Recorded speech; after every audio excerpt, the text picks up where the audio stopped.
ఈరోజు ముఖ్యమైన అంశం ఆకివీడులో రామాలయ పునర్నిర్మాణం. శిథిలావస్థలో ఉన్న ఆ రామాలయ పునర్నిర్మాణం.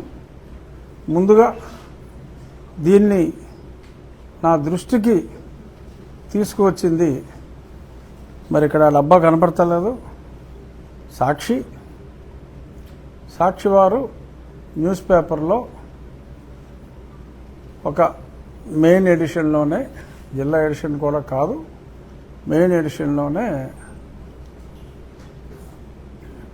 రామ దిక్కులేదా అన్నట్టు రఘుకుల తిలక రారా నిన్ను చేతులెత్తి మొక్కుకొనేదమురా అనే పాట పాడుకోవటమే తప్ప ఆచరణలో లేదు. ఒక శతాబ్ద కాలం నాటి రామాలయం, ఎందుకంటే బ్రిటిష్ కాలం నాటి రామాలయం మరి శిథిలావస్థలో ఉంటే కనీసం తుడిచే నాదురు కూడా లేడు. మీరు పాటలు పాడుకుని తిరిగే బ్యాచ్ తప్ప తుడిచేవాడు కూడా లేడు. మరి ఎక్కడెక్కడో మరి కాలువలు బాగు చేయాలి అని చెప్పి గృహాలు కూడా నిర్మూలించే ప్రజాప్రతినిధులు, కాళ్లలో అడ్డుగా ఉందని ఒక దేవాలయాన్ని కూడా మరి అక్కడ నుంచి మార్చివేసిన ప్రజాప్రతినిధులు ఏం చేస్తున్నారు అని ప్రజలందరూ ప్రశ్నిస్తున్నారు అని ప్రజల తరపున శ్రీమతి భారతిరెడ్డి గారు చైర్పర్సన్గా ఉన్న సాక్షి పత్రికలో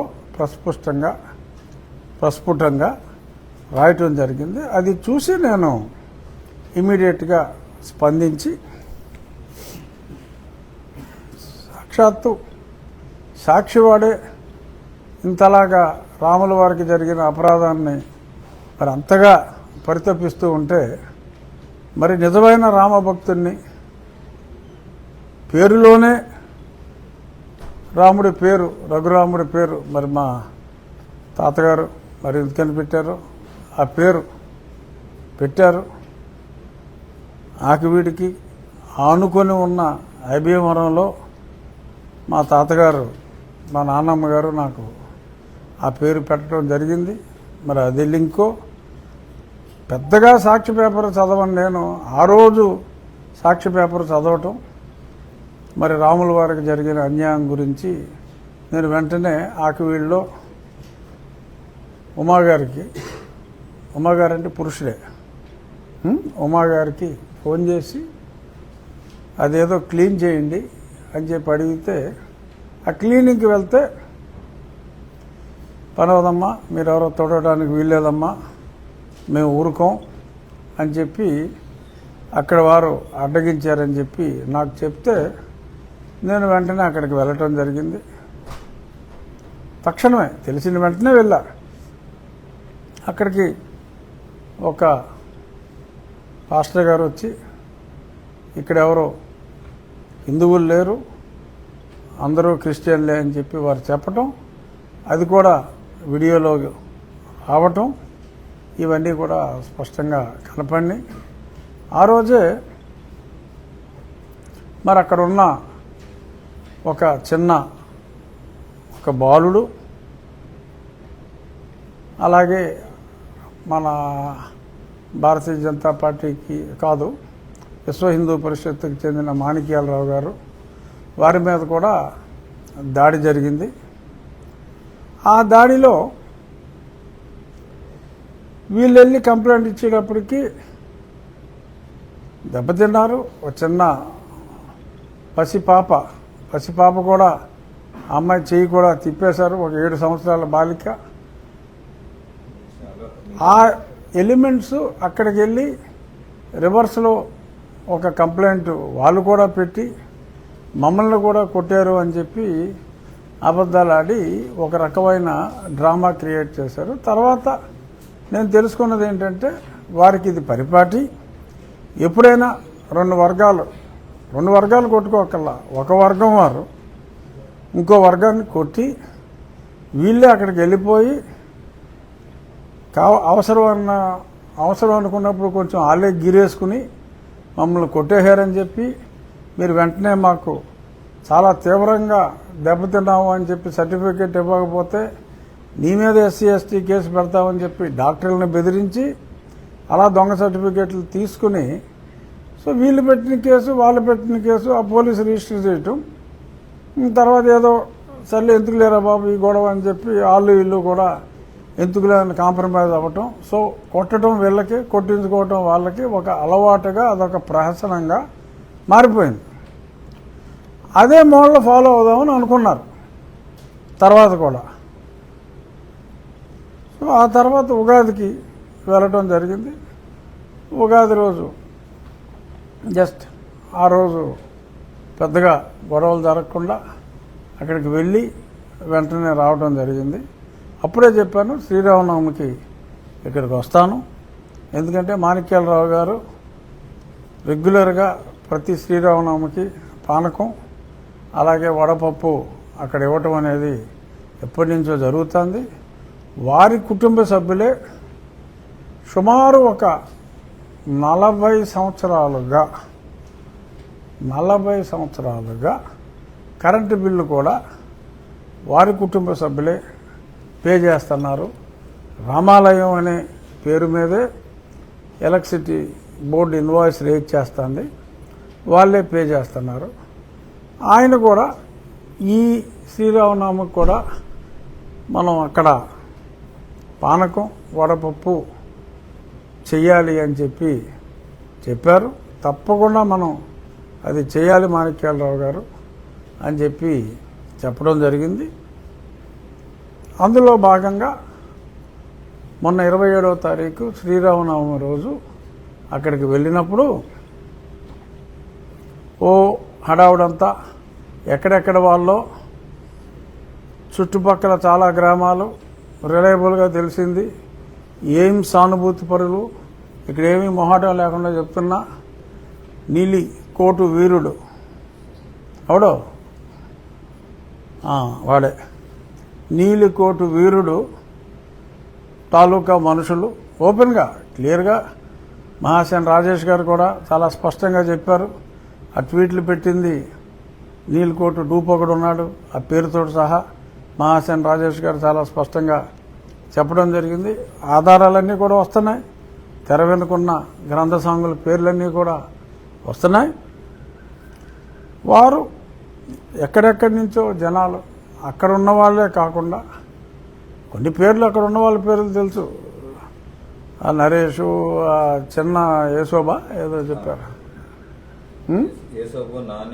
చిన్న యేసోబు, ఈ బ్యాచ్ కాకుండా ఆ బయట ఊర్ల నుంచి కూడా వచ్చారు. ఆ మేజర్ క్రిమినల్స్ ఉన్నారు, రాజేష్ ఖన్నా, ఇస్మాయిల్ అంటే సాయిబు అనుకున్నారు. అతను కన్వర్ట్ అయ్యి చర్చిలు నడుపుకుంటున్నాడు, అదొక మాఫియా. అతని భార్య, అతని కూతురు, వాళ్ళ మీద కూడా ఆల్రెడీ కేసులు ఉన్నాయి వేరే ఇష్యూల్లో. తప్పించుకుని తిరుగుతున్నాడు. ఈజ్ ఆన్ ద రన్, దొరుకుతాడు. మధ్యాహ్నం కావచ్చు, రాత్రి కావచ్చు, రేపొద్దుటికైనా సరే దొరుకుతాడు. పోలీసులు గాలిస్తున్నారు.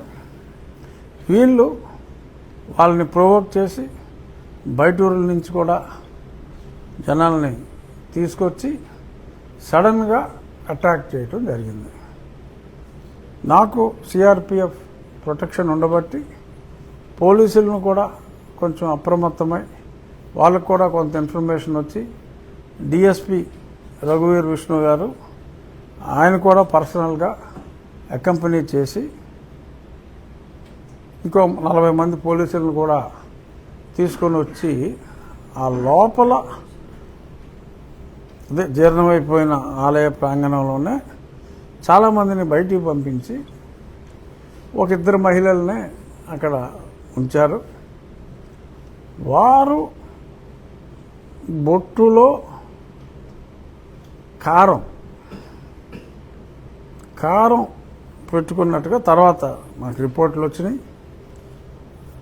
ఆ లోపల ఎక్కువ మంది ఉన్నప్పుడు నాకు బొట్టు పెట్టే మెషతో నా కంట్లో కారం కొట్టి అక్కడ నా మీద అటాక్ ప్లాన్ చేశారు.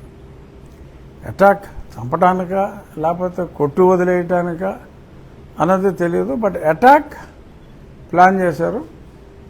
పోలీసులు వాళ్ళందరినీ బయటికి పంపించేయడంతో అది కుదరలేదు.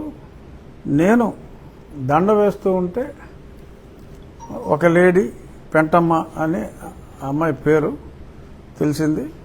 ఆవిడ దండ వేయటానికి వీల్లేదు అని చెప్పి నన్ను అడ్డగిస్తే, నేను రాముడికి దండ వేయొద్దు అని చెప్పడానికి నువ్వెవరమ్మా, నీకు ఆ హక్కు లేదు అని చెప్పి నేను రాముల వారి మెడలో ఆ దండ వేయటం జరిగింది. నేను తల పక్కకి తిప్పానో లేదో తను ఆ దండ తీసి విసిరేసింది. అది కొంతమంది మీడియా మిత్రులు దాన్ని తీయటం కూడా జరిగింది. సో అది ప్రత్యక్షంగా అందరూ చూశారు. అంటే అక్కడ ఆ హేట్రెడ్, ఆ అసహనం అనేది, ఆ పరమత అసహనం అనేది, రాముడి గుడి, అక్కడ రాముడి విగ్రహం ఉంది, మరి అయినప్పటికీ కూడా ఈ రకంగా బిహేవ్ చేయటం. నేను బయలుదేరిన వెంటనే, బయలుదేరుతూ ఉండగానే కారు మీద పిడిగుద్దులు, కొంతమంది రాళ్ళు విసరటం, ఆ కారు కూడా సొట్ల పడి కొంతమంది గీరేశారు కారు మీద. బట్ ఇమ్మీడియట్గా వెళ్ళిపోయినందువల్ల నా వెనక ఉన్న వాళ్ళ మీద అటాక్ దారుణంగా మారణాయుధాలతో, తర్వాత కొన్ని మారణాయుధాలు కూడా దొరికినాయి వారి ఇళ్లలో.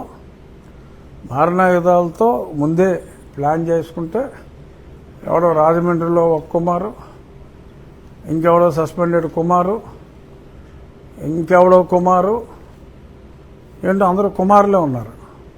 3 కుమారులు.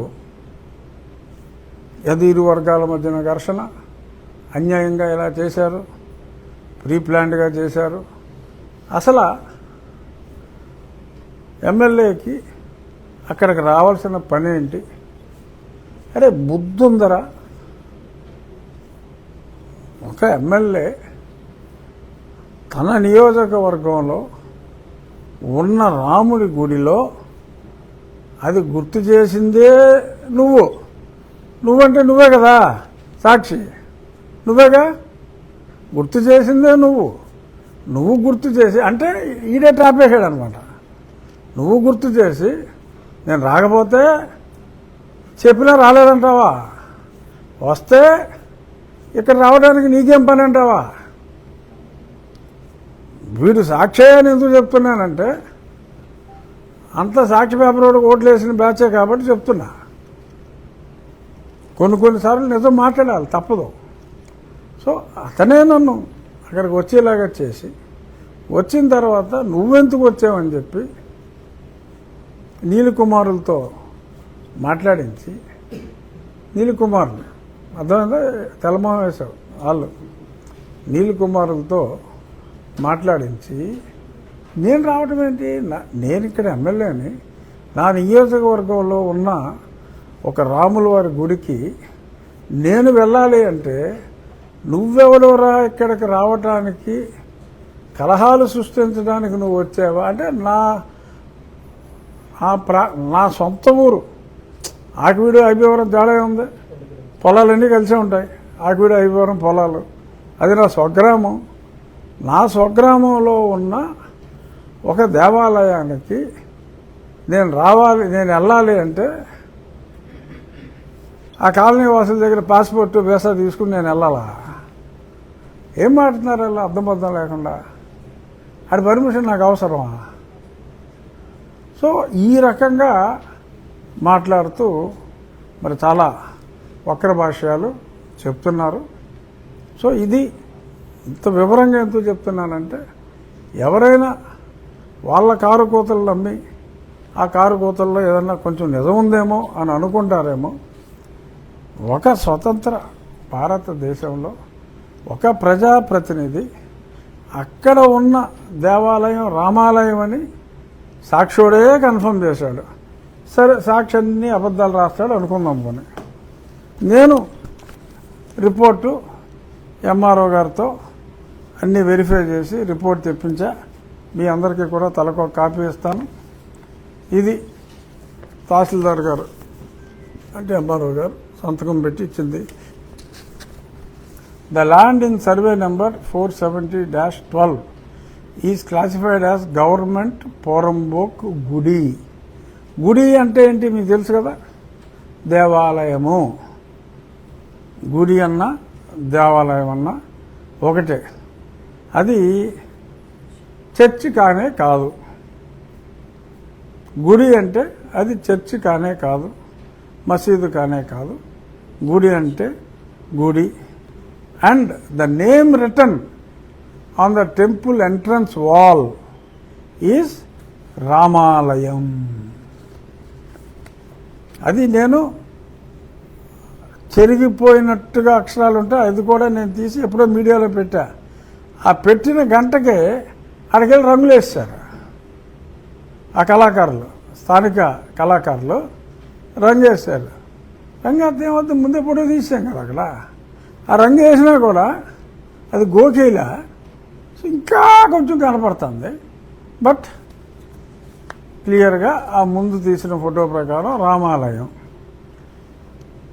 In the present Webland adangal the land is also recorded as government land గుడి in an extent of 4 cents, Kata number so and so.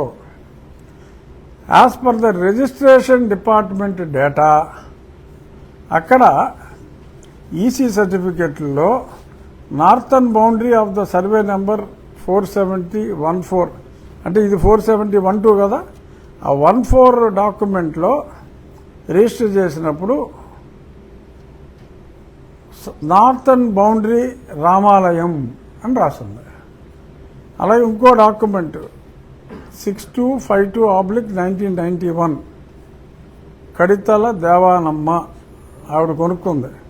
ఆవిడకి కూడా northern boundary of the survey number is written as site of Ramalayam. Temple location ఇది క్లియర్గా ఉంది, మీరు ఒకసారి shoot చేసుకోవచ్చు. తహసీల్దార్ గారి రిపోర్ట్ ఇది చాలా స్పష్టంగా ఉంది. ఇది కాక ఇందాక చెప్పాను కరెంటు బిల్లు మాణిక్యాలరావు గారి కుటుంబ సభ్యులు 50 సంవత్సరాలుగా రామాలయం పేరు మీద ప్రభుత్వం వారి ఎలక్ట్రిసిటీ బోర్డు ఇస్తుంది. అక్కడ గొంతేనమ్మ మందిరం అని కానీ ఏమీ లేదు, దాని మీద రామాలయం అని ఉంది. ఇందులో కూడా రిజిస్ట్రేషన్ డిపార్ట్మెంట్లో రామాలయం అని ఉంది, గోడ మీద రామాలయం ఉంది. అదర్వైజ్ బ్రిటిష్ వాళ్ళ టైంలో గుడి అని ఉంది. సో అది ఖచ్చితంగా హిందువుల దేవాలయానికి సంబంధించిన స్థలం. అక్కడ క్లియర్గా రామ లక్ష్మణ సీత హనుమాన్ 4 విగ్రహాలు అక్కడ స్పష్టంగా నేటికే ఉన్నాయి. మరి అది తీసి మరి ఎక్కడో పెట్టేయడానికి భయపడ్డారో ఏంటో తెలియదు.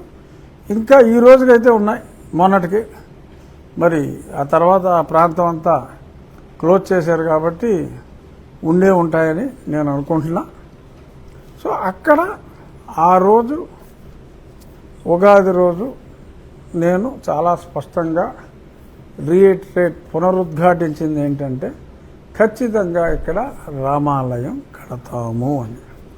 ఆ తర్వాత నేను రాజకీయాలకి సంబంధం లేకుండా, పొలిటికల్ పార్టీస్ని ఇన్వాల్వ్ చేయకుండా, అది తెలుగుదేశం కావచ్చు, జనసేన కావచ్చు, భారతీయ జనతా పార్టీ కావచ్చు, మరే పార్టీ అయినా కావచ్చు, పొలిటికల్ పార్టీకి సంబంధం లేకుండా శ్రీరాముణ్ణి ఆరాధించే నాన్ పొలిటికల్ సంస్థలు, ఆ సంస్థలు కూడా సంస్థాపరంగా కాకుండా, సంస్థాపరం అంటే మళ్ళీ రాజకీయాలు వస్తాయి. విశ్వ హిందూ పరిషత్ ఉంది. విశ్వ హిందూ పరిషత్తులో అంటే రామభక్తులు సముదాయం అది. విశ్వ హిందూ పరిషత్తులో రాముని ఆరాధించే భక్తులు ఆర్గనైజేషన్గా కాకుండా ఆ భక్తులు ఒక ఇద్దరు, బజరంగ్ దళ్ అందులో యాక్టివ్గా ఉండే భక్తులు ఒక ఇద్దరు, రాష్ట్రీయ స్వయం సేవక్లో యాక్టివ్గా ఉండే భక్తులు, వారు ఆర్గనైజేషన్ని రిప్రజెంట్ చేయరు. ఎస్టాబ్లిష్డ్ రామ భక్తులుగా, రాముని ఆరాధించేవారుగా, రామ భక్తులతో, అలాగే మాణిక్యాలరావు గారు ఎన్నో సంవత్సరాల నుంచి అక్కడ బిల్లు అది పే చేస్తున్నారు. ఆ భక్తులతో ఒక సమితిలాగా ఫామ్ చేసి, ఎందుకంటే రాజకీయాలకి అతీతంగా ఉండాలి కనుక, రాజకీయాలకు అతీతంగా ఉండాలి కనుక నేను గౌరవ అధ్యక్షుడిగా చెక్ పవర్ అంతా కూడా ఆ సభ్యుల్లోనే, అక్కడ స్థానికంగా ఆకివీళ్ళలో ఉండేవారికే ఉండే విధంగా, డే టు డే మేనేజ్మెంట్ అంతా వాళ్ళు చేసుకునే విధంగా ఒక స్థానిక శాసనసభ్యుడిగా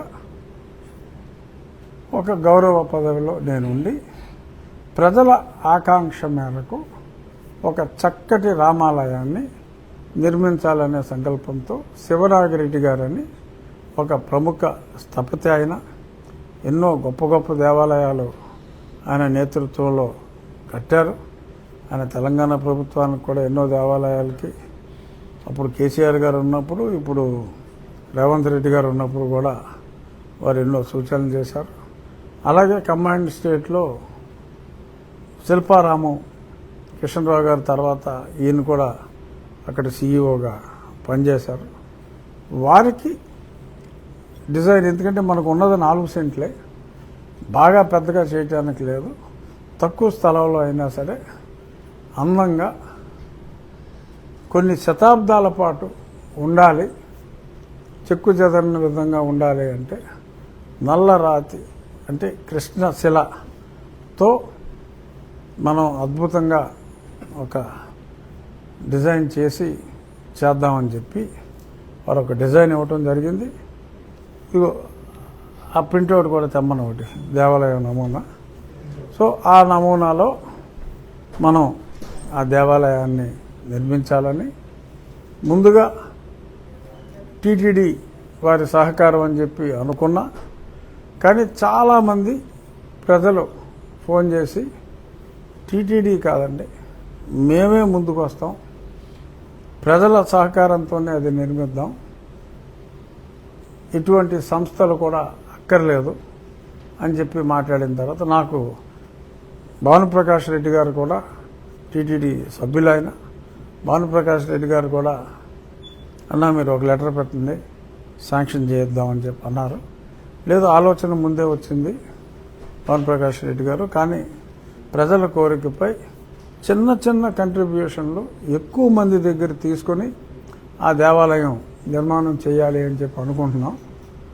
ఒక్కడే 10 లక్షలు ఇచ్చేవాళ్ళు ఉన్నారు చాలామంది, కానీ ఆ రకంగా కాదు, 10,000 రూపాయలు సీలింగ్, 100 రూపాయలు మినిమమ్ పెట్టుకొని సాధ్యమైనంత వరకు 100 రూపాయలే ప్రిఫరెన్స్, ఎక్కువ మంది ఉంటారు కాబట్టి వారిచ్చిన ఎస్టిమేషను అంతా చూసిన తర్వాత 75 lakhs దేవాలయానికి అవుతుంది. ఆ సైట్ డెవలప్మెంట్ చేసి ఆ కాంపౌండ్ దానికి ఏ వేసుకున్నా అప్పర్ లిమిట్ 80 లక్షలు అయ్యే అవకాశం ఉంది. 75 లక్షలలో ఒక అద్భుతమైన కనీసం 800 సంవత్సరాలు కనీసం చెక్కు చెదరని విధంగా ఆ స్ట్రక్చర్ ఉంటుంది. అలాగా చేద్దామని చెప్పి ఆయన ఆ డిజైన్లు కూడా రెడీ చేశారు. ఇప్పుడు ఒక అకౌంట్ ఆ డీటెయిల్స్ చెప్తా. శ్రీరామ ఆలయ అభివృద్ధి సమితి ఆకివీడు పేరుతో కెనరా బ్యాంకులో మన నియోజకవర్గ అభివృద్ధికి కూడా ఎంతగానో సహకరించిన ఎన్నో కోట్లు మనకి ఇచ్చారు. ఆ బ్యాంకులోనే ఒక అకౌంట్ ఓపెన్ చేయడం జరిగింది. రేపు ఆ క్యూఆర్ కోడ్ కూడా వస్తే ఫోన్పేలు కూడా చేయొచ్చు. ఇది డీటెయిల్స్. ఇది కూడా కాపీ ఒకటి సపరేట్గా ఇస్తాం మీకు. ఇది నేను గ్రూప్స్లో కూడా పెడతాను. ఆ అకౌంట్ ఏంటంటే 10,000 కన్నా ఎవరైనా ఎక్కువ పంపినా కూడా యాక్సెప్ట్ చేయకూడదు. 100 రూపాయల కన్నా తక్కువైనా కూడా యాక్సెప్ట్ చేయదు. సో ఈ మధ్యలో సాధ్యమైనంత వరకు 100 రూపీస్ అయితే ఎక్కువ మందికి అవకాశం ఉంటుంది. అది కాదు, ఇది ఈ రకంగా ఇదంతా పూర్తిగా రాతి కట్టడంతో ఇదైతే 2 అంతస్తులు ఉంటుంది. ఆయన నిన్న వారిని కలిస్తే ఆయన చాలా ఏది ఏమిటి, ఈ డబుల్ హైట్, ఈ గోపురం ఏమిటి, ఇవన్నీ కూడా ఆయన స్పష్టంగా ఎక్స్ప్లెయిన్ చేశారు. ఆ దేవాలయ వాస్తు ఒంగోలు దగ్గర ఆ కృష్ణశిల బ్లాక్ గ్రానైట్ మైన్స్ ఉన్నాయి. అక్కడ రీసెంట్గా వారు 250 కోట్ల రూపాయలతో తెలంగాణ భువనగిరి దగ్గర మానేపల్లి బ్రదర్స్ అని వారు, ఇక్కడ మన మానేపల్లి కాదు, అక్కడ కూడా ఉన్నారు. వారు స్వయంగా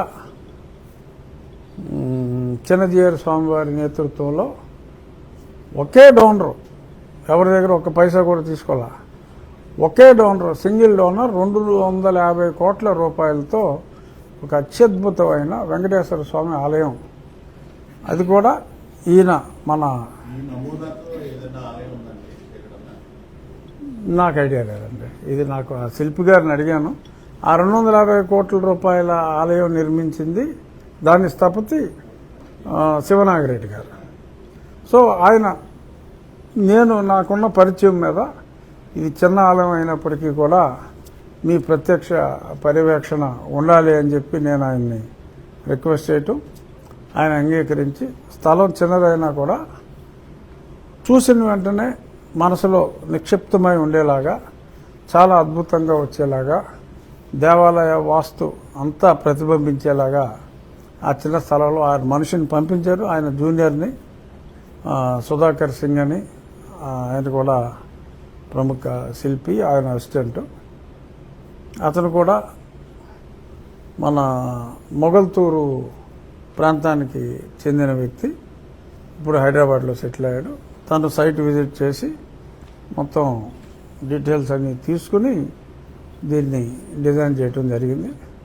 సో అంతా మా ఐడియా ఏంటంటే ప్రతిరోజు అక్కడ ప్రోగ్రెస్, అంటే ఒక 3 నెలల కాలంలో మన డిజైన్ ప్రకారం స్టోన్స్ అన్నీ అక్కడ ఫ్యాక్టరీలో, ఇప్పుడు ఇక్కడ ఉండే స్టోన్ డిజైన్ వేరుంటుంది, ఇక్కడ ఉండేది డిజైన్ వేరుంటుంది, ఇక్కడ షేప్స్ వస్తాయి. ఇవన్నీ కూడా డ్రాయింగ్స్, దేనికి అది మైన్యూట్ డ్రాయింగ్స్ అన్నీ ప్రతి ఐటెంకి ఇచ్చి అక్కడ ఫ్యాక్టరీలో అవన్నీ తయారు చేసి ఒక 3 నెలల్లో సైట్కి వచ్చిన తర్వాత, ఈలోపు మనం బేస్ అంతా రెడీ చేసుకుంటాం. సైట్లో మొత్తం అంతా ఇది కన్స్ట్రక్షన్ జరుగుతుంది. మరి ఇండికేట్ చేసింది ఒక 7 నుంచి 8 నెలల కాలంలో కంఫర్టబుల్గా పూర్తి చేసే అవకాశం ఉంటుంది అని చెప్పడం జరిగింది. ఇప్పుడు ఈ బ్యాంక్ అకౌంట్లో కూడా భక్తులు ఏదైతే 100 రూపాయలు ఇస్తారో అది ఆ సీలింగ్, ఆ 80 లక్షల సీలింగ్ వచ్చిన వెంటనే అకౌంట్ ఆటోమేటిక్గా క్లోజ్ అయిపోతుంది. అది 2 రోజులు పడుతుందా, 4 రోజులు పడుతుందా అనేది, ఏ నిమిషంలో 80 లక్షల రూపాయలు అక్కడ ఉంటుందో ఆ అకౌంట్ ఆటోమేటిక్గా క్లోజ్ అయిపోతుంది. ఇంకా ఫర్దర్, ఎందుకంటే ఇది కేవలం ఆకివీడులో అక్కడ ఆ రామాలయం కట్టడం కోసం ఉద్దేశించింది. భక్తుల్ని ఇన్వాల్వ్ చేసి రాజకీయ పార్టీలకు అతీతంగా స్పెసిఫిక్గా నేను చెప్తున్నా.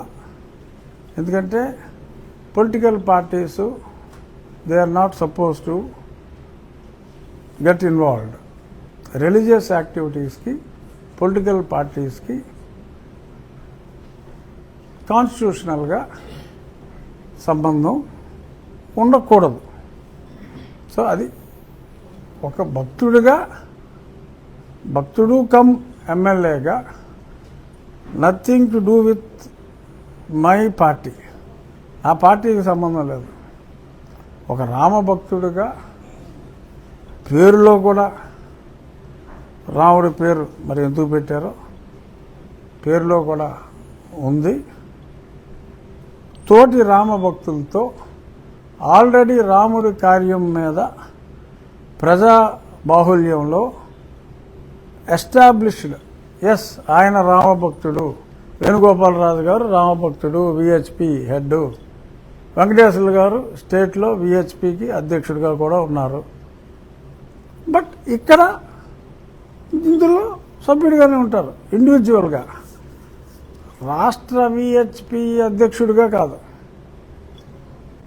వెంకటేశ్వర్లు గారు ఒక శ్రీరాముని భక్తుడిగా వారు కూడా ఇందులో ఒక సభ్యుడిగా వారి మనోరథం మేరకు ఉంటారు. సో ఇది పూర్తిగా ప్రజల కొరకు, ప్రజల చేత, కేవలం ప్రజల ఆర్థిక సహకారంతో నేను ఒక్కనైనా కట్టేయగలను గుడి, అది విశేషం కాదు. బట్ ప్రజలు ముందుకొచ్చి నిర్మించుకున్నారు.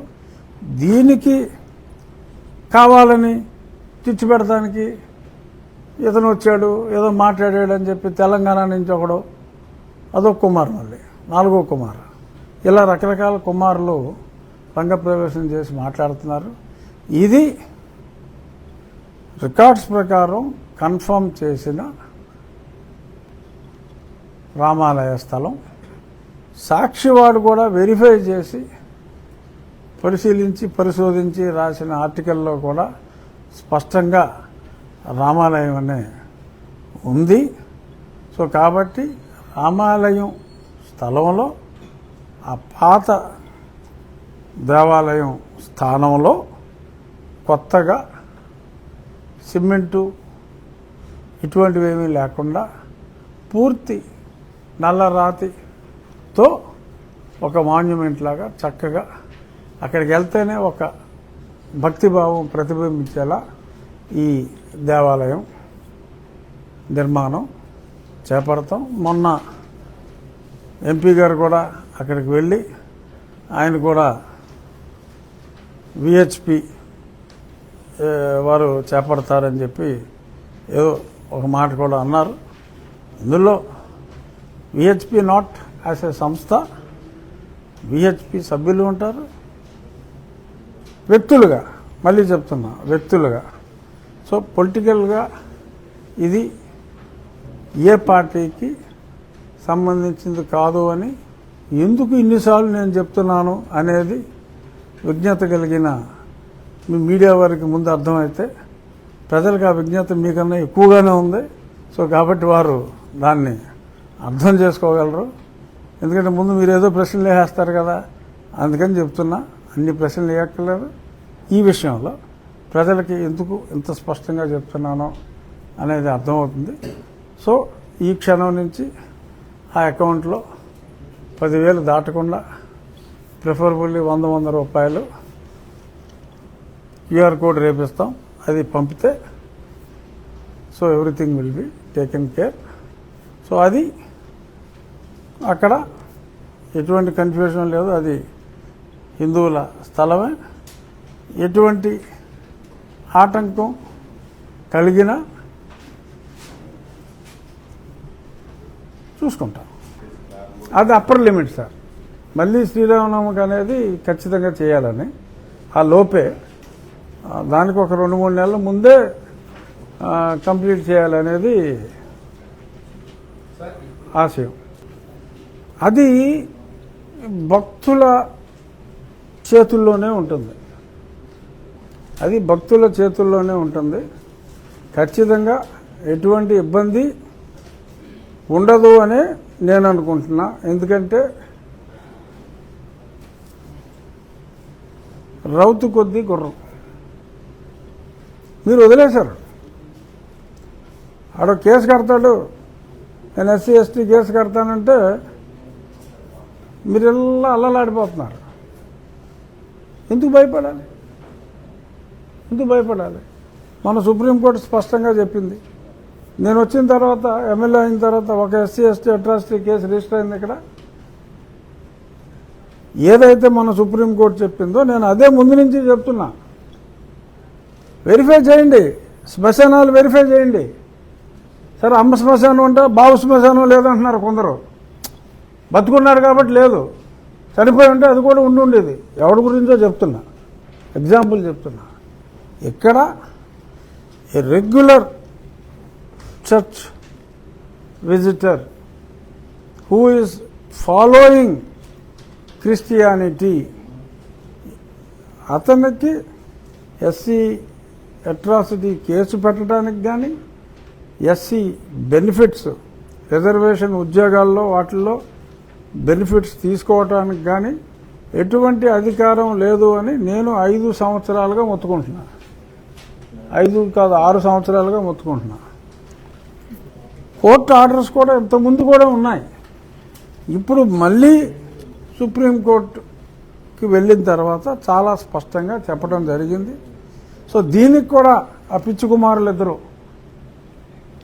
అదే మీరు పట్టించుకోకలేదు అంటున్నారు. అంటే వాళ్ళు మరి ఏం చదువుకున్నారో కాపీ కొట్టి పాస్ అయ్యారో నాకు తెలియదు. కానీ సుప్రీంకోర్టు చెప్పిన తర్వాత సుప్రీంకోర్టు తీర్పు తప్పు అని బరితెగించి బజార్లో మాట్లాడటం అది వారి సంస్కారానికే మనం వదిలేయాలి. అంతకుమించి మనం చేయగలిగేది ఏమీ లేదు, నవ్వి ఊరుకోవటం తప్ప. చాలా స్పష్టంగా చెప్పింది సుప్రీంకోర్టు. ఇది ప్రభుత్వ బాధ్యత కూడా. ఎవరైతే, ఎందుకంటే నాకు ఎన్నో దళిత హిందూ సంఘాల వారు నాకు రిప్రజెంటేషన్స్ కూడా ఇచ్చారు. వీరి వలన రాజ్యాంగం ప్రకారం రిజర్వేషన్కి అర్హత లేకపోయినా మాకు ఎలిజిబిలిటీ ఉన్నప్పటికీ మాకున్న అవకాశాలు పోతున్నాయి అని చెప్పి వారు కూడా మాట్లాడటం జరిగింది.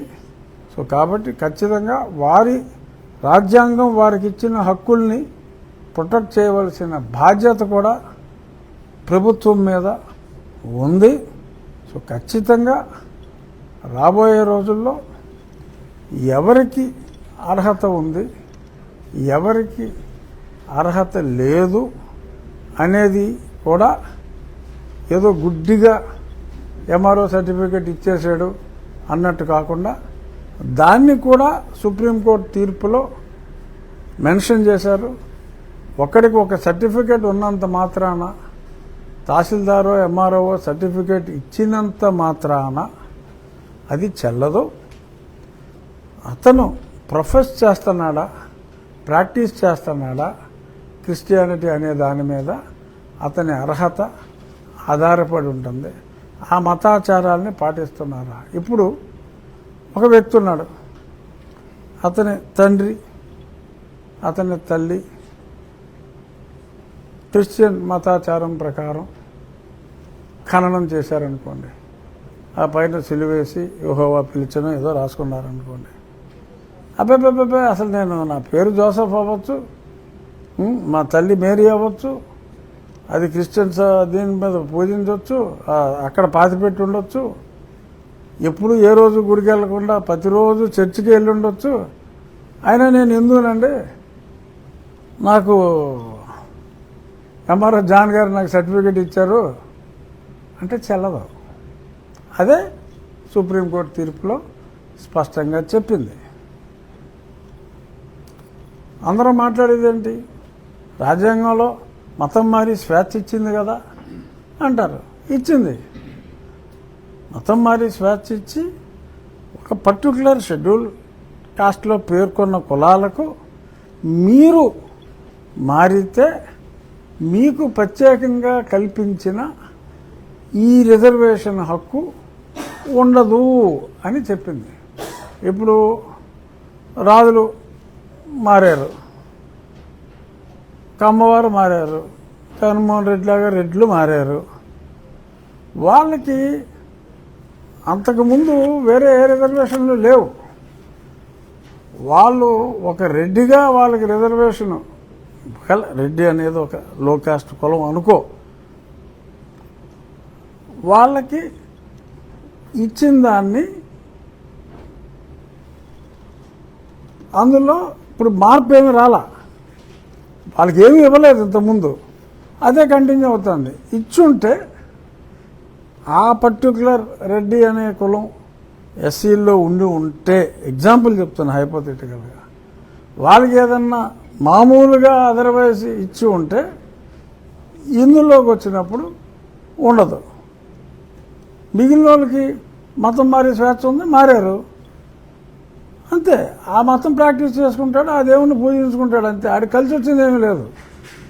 ఇక్కడ కులవలేని మతంలోకి నువ్వు వెళ్ళావు, సో నీకు ఈ కులం వలన నువ్వు వివక్ష ఎదుర్కొంటున్నావు. కులమే లేని మతంలోకి వెళ్ళిపోయి నువ్వు ఒక మతస్థుడిగా మారిపోయావు. ఆ మతంలో కులం లేదు కాబట్టి నీకు ఇచ్చిన ఈ బెనిఫిట్ నీకు వర్తించదు. అయినా సరే నేను ఈ కుల వ్యవస్థకి కట్టుబడి ఉంటాను, నేను హిందూ మతంలోనే ఉంటాను అన్న వారికి ఇది వర్తిస్తుంది అని చెప్పి అంబేద్కర్ గారు రాజ్యాంగంలో స్పష్టంగా రాశారు. కాబట్టి అది మార్పు, ఒకవేళ రాజ్యాంగం 107 సార్లు మార్చారు, మార్పు వచ్చే వరకు దాన్ని మనం కంపల్సరీగా ఫాలో అవ్వాలి. ఊరికే అంబేద్కర్ గారిని ఫాలో అవుతూ బ్లూ కోట్లు వేసుకుని తిరిగేసి ఇక్కడికి వచ్చేటప్పటికి ఆయన చెప్పింది తప్పు, మిగిలినంతా ఆయన చెప్పింది కరెక్ట్ అంటే ఎలా? రాజ్యాంగం మారిస్తే ఓకే, మార్చండి, మార్చేదాకా ఫాలో అవ్వండి. ఫాలో అవ్వనంటే కుదరదు. సో ఖచ్చితంగా కోర్టు తీర్పు ఇచ్చింది. వ్యవస్థలో కోర్టు తీర్పును అనుసరించి ప్రభుత్వం దాన్ని పాటించాలి.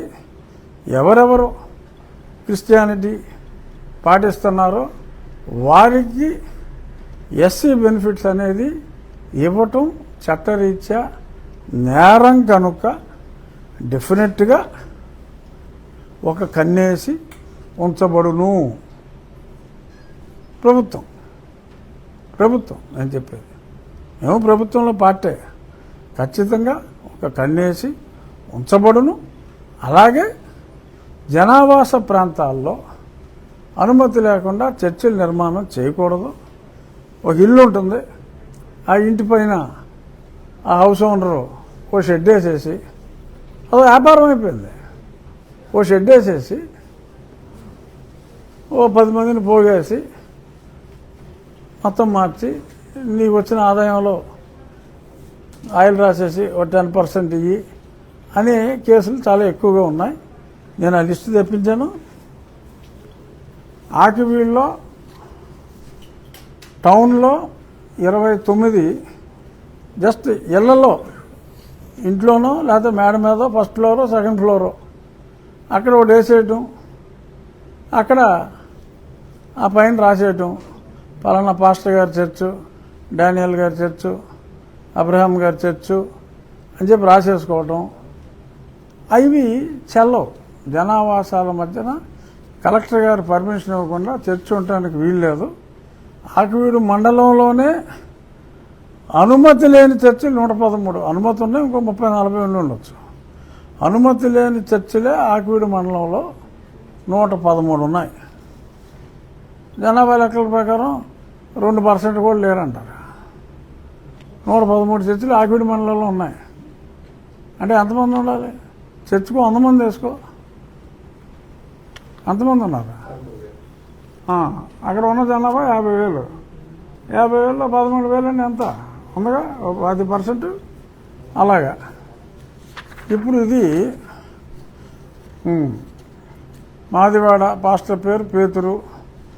ఇంకోటి 1వ వార్డు మాదివాడ, పాస్టర్ పేరు చెన్న. ఇలాగా ఈ ఫోటోలు కింద ఓం శక్తి జ్యువెలర్స్, పైన గుంటల రాజారావు చర్చ్. పాస్టర్ పేరు కటికాతల జాన్ సువర్ణరాజు. ఇది పర్మిషన్ లేదు. షారోన్ గాస్పెల్ ఫెలోషిప్, ఇది పర్మిషన్ లేదు. 17వ వార్డు సమతానగర్ జేమ్స్ పాస్టర్దే. ఏది కింద ఒకటి ఇల్లు, ఆ పైన షెడ్డు ఇది. 16వ వార్డు పుచ్చల దెబ్బ జాన్ ప్రకాష్. చూడండి కింద ఏదో ఉందో, ఆ వైపు చూసి రక్షణ పొందండి. అదే ఇంట్లో పైన. సో వీరు కలెక్టర్ గారు అనుమతిస్తే వేరే విషయం. ఇది జనావాసాల మధ్యన. పక్కనేమో రామయ్య ఉంటాడు, ఇంకో పక్కనేమో రామారావు ఉంటాడు, ఇంకో పక్కన సుబ్బారావు ఉంటాడు. ఇక్కడేమో మధ్యలో పర్మిషన్ తీసుకుంటే వేరు, ఎవరేం చేయలేరు. ఆ పర్మిషన్ లేకుండా ఇలాగా ఎవరికాళ్ళు దుకాణం పెట్టేయడానికి అనుమతి లేదు మన చట్టంలో. చట్టాన్ని ఎవరో గౌరవించాల్సిందే. సో ఇదిగో పాస్టర్ చెన్న, పాస్టర్ పేతురు, ఇవన్నీ ఒక మాదివాళ్ళు. Ward 1 pastor Sagar. ఇచ్చాడు ఏదో దెబ్బ పెట్టారు.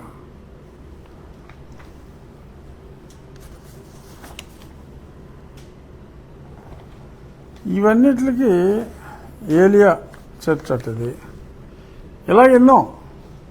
సో ఇప్పుడు ఇదంతా రాముడి గుళ్ళోనే రాముడికి పూజ చేయకూడదు అనే చర్చ వచ్చింది కనుక ఆ చర్చ ఆధారంగా ఎన్ని చర్చీలు కలవు, ఆ చర్చీలకు ఎన్నింటికి అనుమతి కలదు, అనుమతి లేని చర్చిల్లో ప్రార్థన చేయవచ్చా అని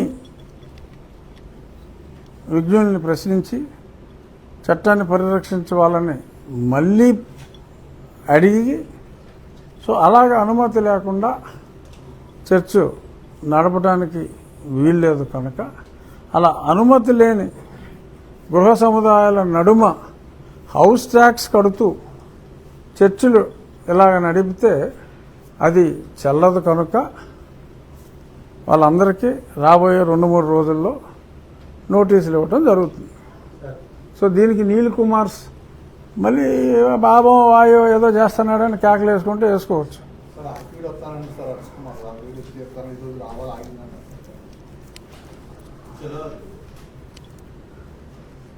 ఏం చెప్పాలి,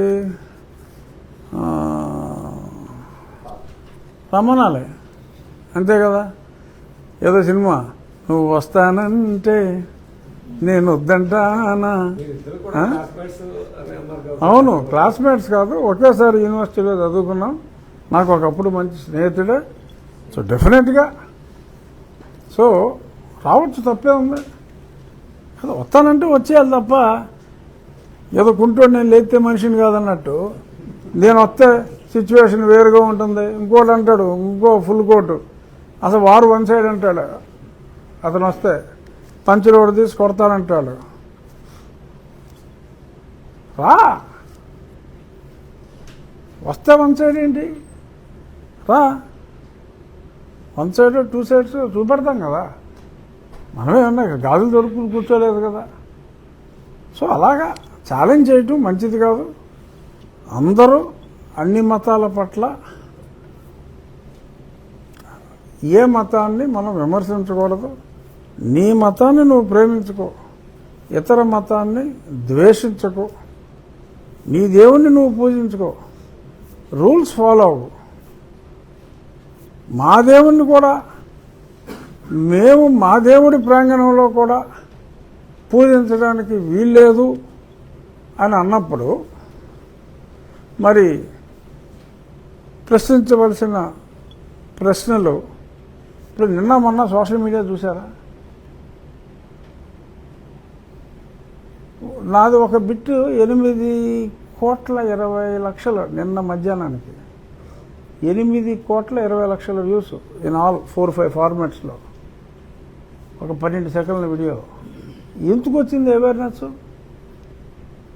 ఇన్నాళ్ళు లేక కాదు, అనగదొక్కబడి ఉన్నారు. సో వారికి తెలుసు, కానీ ఎందుకు మనం తగ్గి ఉందాం అని ఊరుకున్నారు. బట్ ఒక బంతినైనా నువ్వు ఎంత గట్టిగా కొడితే అంత గట్టిగా వెనక్కొస్తుంది. పిల్లినైనా నువ్వు గదిలో తలుపులేసి కొడితే తిరగబడుతుంది, ఓపెన్ ప్లేస్లో అయితే పోద్ది, పారిపోద్ది. ఇలాగా మనకి పరమత సహనం ఉంది, పరమతం జోలికి అసలు వెళ్ళటం లేదు. కాబట్టి మనం వారిని ఏం చేసినా సరే కొడితే కొట్టించుకుంటారా, కేసు అంటే సుసు పోసేసుకుంటారా అన్నట్టుగా మరి వాళ్ళు బిహేవ్ చేస్తే ఇప్పుడు ఏమైంది? రెగ్యులర్ టెక్నిక్ లేదు, ఇప్పుడు రివర్స్ కేసు. ఎందుకంటే అరకు ఈ మీద దెబ్బే లేదు, రివర్స్ కేసు. నన్ను కొట్టేశారు మొర్రు అంటే యువతలేమో ఈపు సీరేశారు, తల్ల మేకులు కొట్టేశారు. ఈ మేకుల సిద్ధాంతం ఏంటో మనకు అర్థం కావట్లా. సో ఎంత దారుణంగా శారీరకంగా నీ గుడికి నువ్వు వెళ్తే కూడా హింసిస్తే, ఒక ప్రజాప్రతినిధి కంట్లోనే కారం కొట్టి ఏదో చేయాలని చెప్పి ప్రయత్నం చేస్తే చూస్తూ ఊరుకుంటారు. అది 2 వర్గాల మధ్య ఉన్న ఘర్షణ అని చెప్పి ముందే స్కెచ్ చేసి వస్తాయి. వెనకాల ఉన్న వాళ్ళ పేర్లన్నీ కూడా వస్తాయి ఖచ్చితంగా. కొద్ది గంటల్లో కాకపోతే కొద్ది రోజుల్లో అయినా సరే ఖచ్చితంగా ఇది పెద్ద కుట్ర ఉంది, అక్కడ జరిగిన దాని వెనక ఆ కుట్ర అంతా బయటకు వస్తుంది. సరే, ఆ కుట్ర, ఆ వ్యవహారం అది నడుస్తూ ఉంటుంది. సైమల్టేనియస్గా అది అధికారులు అది రామాలయం స్థలం అని చెప్పి కన్ఫర్మ్ చేశారు. ఈ నీలి కుమారులకు ఎవరికైనా అబ్జెక్షన్ ఉంటే అది వాళ్ళ సొంత స్థలం ఏదన్నా అయితే వాళ్ళ అబ్జెక్షన్ని వాళ్ళు తెలియజేసుకోవచ్చు. తహసీల్దార్ గారికి ఈ స్థలం నాదండి అని చెప్పి చెప్పుకుంటే చెప్పుకోవచ్చు. తహసీల్దార్ గారు ఇదే రికార్డు, మనకిచ్చిన రికార్డే వాళ్ళకు కూడా ఇవ్వడం జరుగుతుంది. సో ఖచ్చితంగా అక్కడ ప్రజల సహకారంతో రాముని గుడి అక్కడ ఉంది కాబట్టి గతంలో అక్కడ రాముని గుడి నిర్మాణం హిందూ భక్తుల అభిమతం మేరకు ఖచ్చితంగా అక్కడ జరుగుతుంది. త్వరలో మంచి ముహూర్తం చూసుకొని మొత్తం ఒక హిందూ మతోద్ధరణలో ప్రముఖంగా ఉన్న స్వామీజీ గారితోనే వారిని ఆహ్వానించి అక్కడ శాస్త్రీయంగా సశాస్త్రీయంగా శంకుస్థాపన చేసి వేగవంతంగా ఆ దేవాలయాన్ని పూర్తి చేయడం జరుగుతుంది. టోటల్గా ఈ ఎపిసోడ్లో జరిగిన దాంట్లో ఈ గొడవ శ్రీరామనవమి మొదలుకొని ఇవ్వటి వరకు దీంట్లో ఎంతమంది కన్వర్ట్ అయ్యారు దాని మీద మీరు ఏమన్నా నివేదిక తెప్పించుకున్నారు సార్? ఎంతమంది మత మార్పిడి జరిగింది? అంటే రికార్డు ప్రకారం లెస్ దాన్ 2% అండి, అఫీషియల్ రికార్డు ప్రకారం. ప్రాక్టికల్గా ఇక్కడున్న చర్చల ప్రకారం 23 నుంచి 24% అయితే ఉన్నారు. అందులో అన్య కులాలు ఉన్నారు. కాదు దానివల్ల ఈ ఎస్సీ కేసులు పెట్టి హక్కులు వాళ్ళు కొత్తగా వచ్చేది లేదు. ఎందుకంటే వాళ్ళు ఇతర కులాల బీసీలు ఉన్నారు, రాజులు ఉన్నారు, అన్ని కులాలు ఉన్నారు, కాపులు ఉన్నారు, తూర్పు కాపులు ఉన్నారు, మతం మారిన వాళ్ళు. వారు ఎలాగో కేసులు పెడతానికి లేదు, వాళ్ళకి రిజర్వేషన్లు లేవు.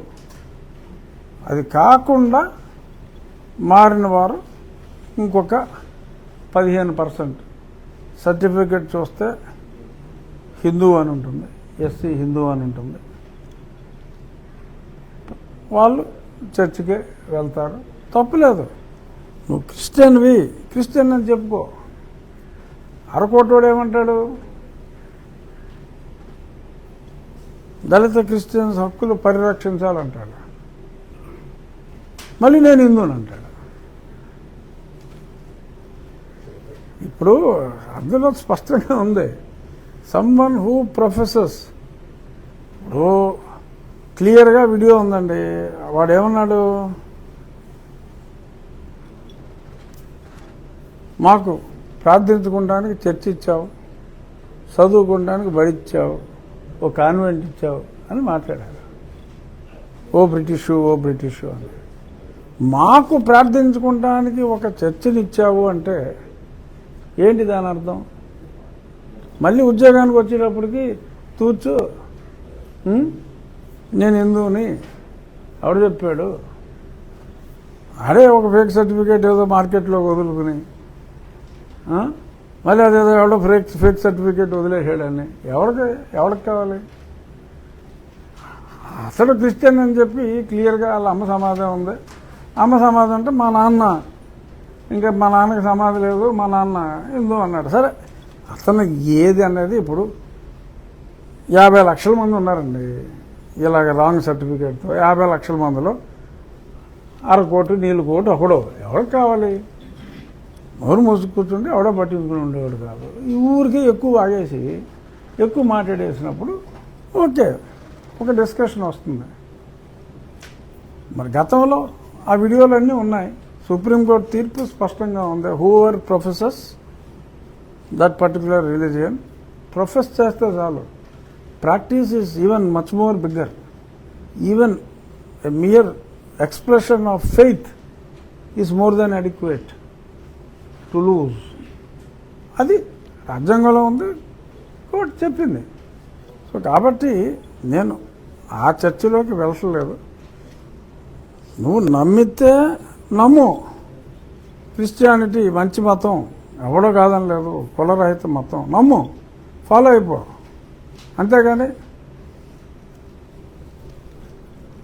నేను ఫాలో అవుతూ నేను కాదు అంటాం, నాకు దొంగ కేసులు పెట్టే హక్కు ఉండాలంటాం, హక్కుల కోసం పోరాడతాం. మళ్ళీ నిన్న ఎవడో వైఎస్ఆర్ కాంగ్రెస్ పార్టీ ఎవడో ఏలూరు అంట, పొద్దున్న పేపర్లో చూసా, ఎవడో వార్నింగ్ ఇస్తాడు నాకు, ఇదిగో ఇలా చేస్తే ఊరుకోనని. ఎవడు ఊరుకోమన్నాడు? రా, ఎక్కడికే రా, ఎవడు ఊరుకోమన్నాడు? ఇలాగ ఎవడు పడతాడు, ఏది పడితే అది స్టేట్మెంటు. ఇంకోటి ఏంటి, సునీల్ కుమార్ బ్లాగ్లో ఒకటి పెట్టారు నిన్న.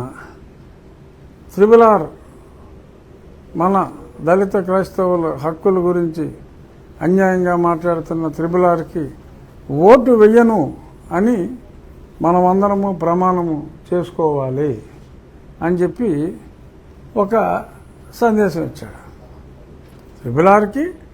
త్రిబుల్-ఆర్ ఎక్స్ పార్టీ నుంచి పోటీ చేశాడు అనుకో, తెలుగుదేశం నుంచి పోటీ చేశాడు అనుకో, వీళ్ళెవరో మన సభ్యులు ఎవరో, ప్రమాణం చేసిన సభ్యులు ఎవరో ఇలాగా వేయకూడదు వీడికి అని తీర్మానం చేసుకుంటారంట.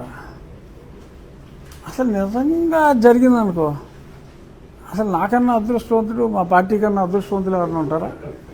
ఆ 20% తీసేవా, ఆ 80% వీడికిలాగా ఎలాగా ఓ జీసస్ అని ప్రమాణం చేయరు కదా. ఎవడ మనసులో వాడు, ఓ స్వామి, ఓహో మరి ఇలాగా నిన్ను వ్యతిరేకిస్తే మరి ఎలా చేస్తారన్నప్పుడు మరి మేమందరం సమ్మతిస్తామంటే 51% వస్తేనే వాళ్ళకి 11 వచ్చింది సీట్లు మొన్న. ఇప్పుడు 80 వచ్చేలా చేశారనుకో, అప్పుడు జగన్మోహన్ రెడ్డికి 40-20 వస్తాయి. సో దానివలన నా నెత్తిన పాలు పోస్తానంటే నేనెందుకు కాదంటాను బాబు. సరే, వేరే పార్టీ వాళ్ళు ఏమనుకుంటారు అది నాకు పక్కన పెడితే, నిజంగా RRRకి ఓటేయను అని మీరు అందరూ ప్రమాణం చేసేసుకుంటే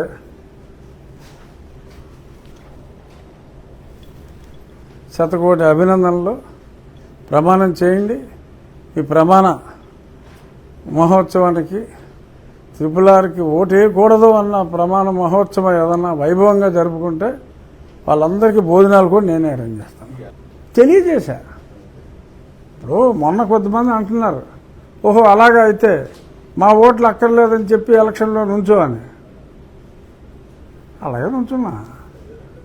అందుకని ఎప్పుడు 36,000 రాలేదు. ఇక్కడ 70-60,000 వచ్చింది. ఓపెన్గా చెప్పుకుంటే 80 వచ్చినాం. సో ఇది రాజకీయంగా నేను చూడలా. నాకు క్రిస్టియానిటీ, నేను మిషనరీ స్కూల్స్లో చదువుకున్నా. నా college Laila college, school Nirmala కాన్వెంట్లో చదివా. సెయింట్ ప్యాట్రిక్స్ అడయార్లో చదువుకున్నాను. ఆల్మోస్ట్ 5 ఏళ్ళు. నా 10 ఏళ్ళ స్కూలింగ్లో 5 నుంచి 6 సంవత్సరాలు క్రిస్టియన్ స్కూల్స్లో చదువుకున్నా. నాకు ఎనలేని గౌరవం ఉంది. నా మదర్ కూడా స్కూలు, కాలేజ్ అంతా కూడా విజయవాడ అట్కిన్సన్, మ్యారీ స్టెల్లాలోనే చదివింది. Vijayawada marry Stella and Laila కాలేజీకి మేజర్ డోనరు మా తాత శిరీష్ రాజు గారు. సో ఎనలేని విశ్వాసం ఉంది. బట్ నా విశ్వాసం జోలికి వచ్చి నా గుళ్ళోకి నువ్వు వెళ్తానికి వీల్లేదు, తంతాము, కళ్ళల్లో కారం కొడతాము అని అంటే కొట్టించేసుకుంటాము. ఇలాగా ఇప్పుడు నన్ను కొట్టింది ఎవరు? సునీల్ కుమార్ అని గ్యాంగేగా. ఎంత చీప్ ట్రిక్స్ జగన్మోహన్ రెడ్డి గారు వేస్తాడని నేనైతే అనుకోవట్లా. ఇతను దీన్ని వెనుకున్నాడన్నది నిజం. ఓపెన్ ఇది అఫీషియల్గా బయటికి రావాలి. వస్తుందని అనుకుంటున్నాం. ఎప్పుడు వస్తుందో చూడాలి. కానీ మరి ఎంత హామ్ చేసి ఆ ప్రమాణం ఏదో చేయించారా బాబు అని కోరుకుంటున్నాను.